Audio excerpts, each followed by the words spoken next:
Hi, my name is Andrew. I'm a teacher at the Station Stretch Alternative Program.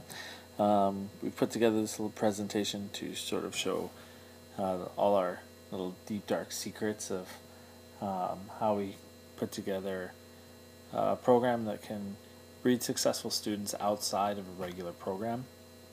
Now, normally before we do this presentation, we show a small documentary that was made from one of our past students who actually ended up going to the Vancouver Film School. It's about 7 minutes long. It's also connected to the website. There's actually a link in the top right hand corner of the homepage. So if you'd like to watch the documentary, it's pretty good. You can watch Mark and Karen discuss what makes our school successful, and if you watch closely, you can see John eating in the background of pretty much every single shot. So let's get started. So as I said before, we are the Station Stretch Alternative Program. Just as a sort of general overview, we have a grade 9 and 10 readiness program. We don't really call our grade 9 class grade 9. We actually call it a grade 10 prep class. So it's for kids who are catching up on grade 8 credits, grade 9 credits, and we're getting them ready to put into our grade 10 class. It's an opportunity to catch up on core academic courses. So the only courses we actually offer are math, science, social studies, and English. We don't offer any electives.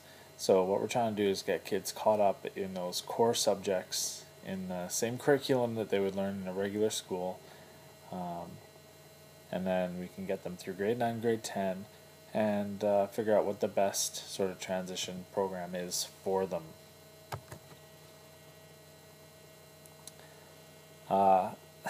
Sorry, I'm a big fan of Zoolander. No, this isn't a school for ants, but we are a small school. We have approximately 45 students ranging in age from 14 to 18 years old. So our students are placed into either a grade 9 or grade 10 prep or grade 10 completion class. And then depending on the academic level, students have to complete either 2 terms at the grade 9 level and or 2 terms at the grade 10 level. We also look at their age. If they finish those 2 terms at a grade 9 level but they're still too young for a grade 10, we'll keep them in the grade 9 level until they're sort of old enough to move on. We create a concrete plan, basically in consultation with the previous school, the student, and the parent. This is sort of the triangle of education that we believe is extremely important when trying to get these kids to find success within our program and hopefully beyond our program. This sort of triangle will continue to be used. So is stretch right for your student? It's a good question. Why don't we look at some misconceptions of stretch?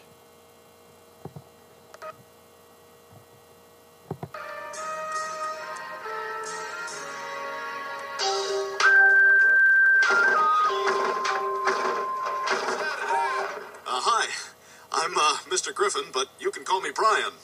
Mr. Griffin is my father. Well, has anybody read Huckleberry Finn? All right, how about we go around the room and everyone can say a little something about themselves. Let's start with you there in the front. My name's Tim, I'm 28 years young, and I love weed. My name is Carlos, and beneath my tough exterior is a boy aching to learn. And beneath that is a rapist. My name is Amanda, and my lighter just broke. Oh my God! Yo, it's my turn to deliver. Can I have this one? My mom keeps giving mine away. Now, although this is meant to be funny, it's actually what most people think that our students are like. But it's actually pretty far from the truth. Obviously, there are some truths within it, but this is way blown out of proportion within the public as to what our kids are actually like. So what sort of kids do we accept? It's not for bad kids. It is basically designed to help those kids that haven't had a lot of success in a regular system.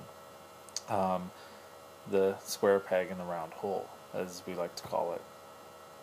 Our kids have learning disabilities, attention deficit disorder, attention deficit hyperactive, poor attendance, or school phobic, low academic percentages, normally due to the above. They're behind in age or grade.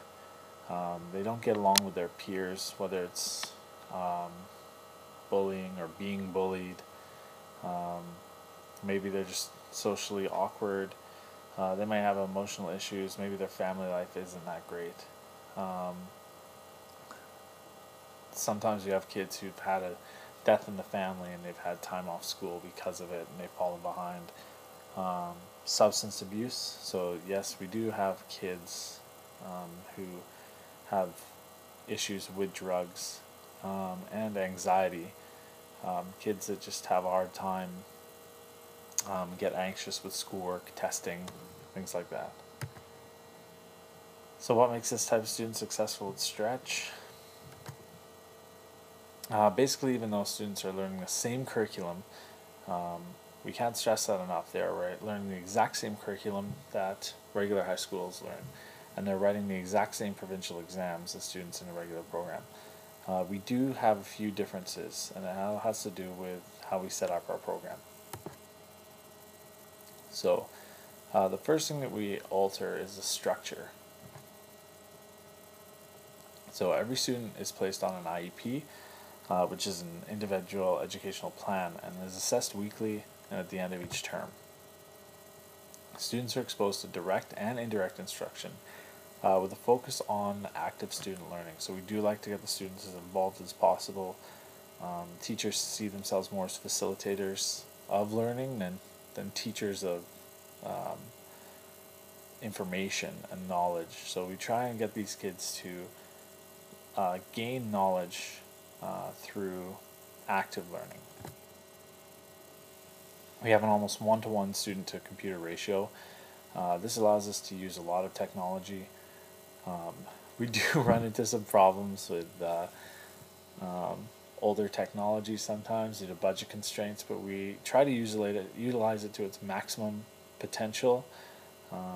In fact, one of our teachers, Karen, is doing her master's in educational technology and is always bringing new, fresh ideas to the office, giving us ideas on how to utilize technology within education.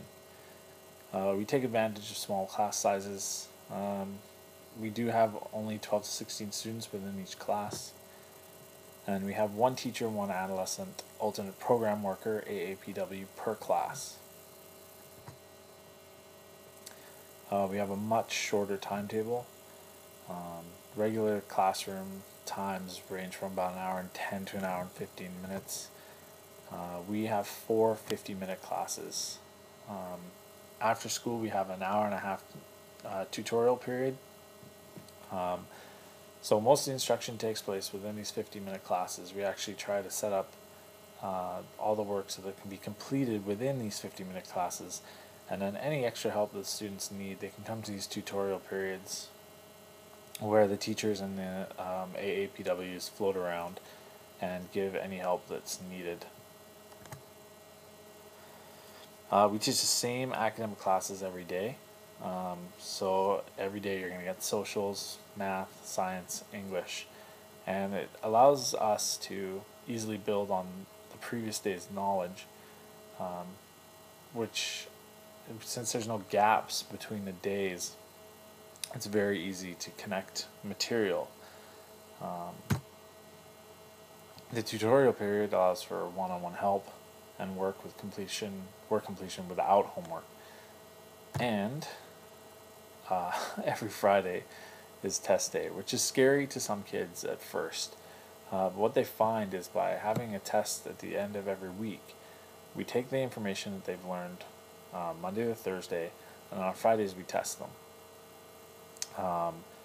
Again, it's just reinforcing what they've learned. They can see how they're doing every single week, and on Monday they start with a clean slate. Our Friday exams test for weekly units, allowing for consistent weekly feedback about progress and an opportunity to start fresh at the beginning of each week. So the second thing that's very different in our school are the policies. And our policies all start with the magic number 8. Why do we think that 8 is a magic number? Well, as a student, during a term you're allowed 8 absences, and you're also allowed 8 lates. It's just to make it a little bit more flexible for students. However, it puts a limitation on them. If a student exceeds the policy, they might lose their place in the school. So once they exceed these 8 lates and 8 absences, they go under a review. And it's kind of like being at work. If you miss too much time, you might get fired.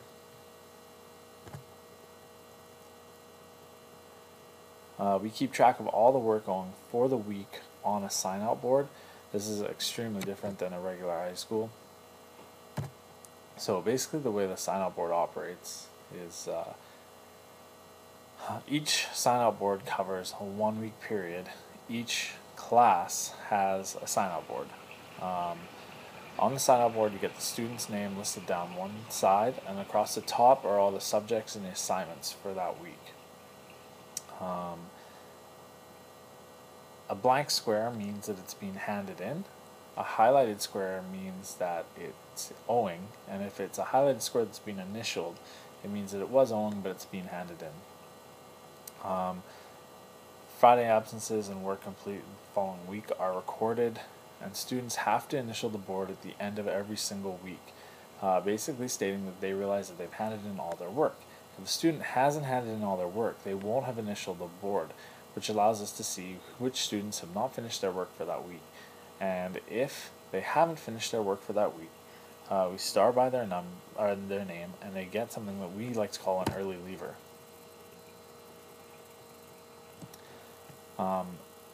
So as I said, students are required to finish all of the work for that week. If they don't, they get what we call early leaver, and this is basically a first strike.